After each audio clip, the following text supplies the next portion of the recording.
Hello दोस्तों, राधे राधे, जय श्री कृष्णा। दोस्तों, आज हम आप लोगों के लिए एक गाने की गीत लेकर आए हैं जो बहुत ही दर्द भरी है।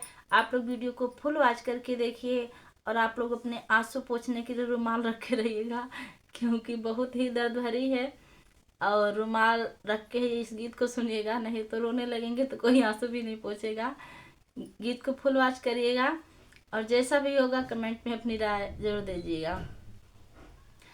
कितना हर दीपियारी होई है दलिया सुंदरी होई है। आरे कितना सासू करी है आदरवा मायरिया नाही बिसर। कितना हर दीपियारी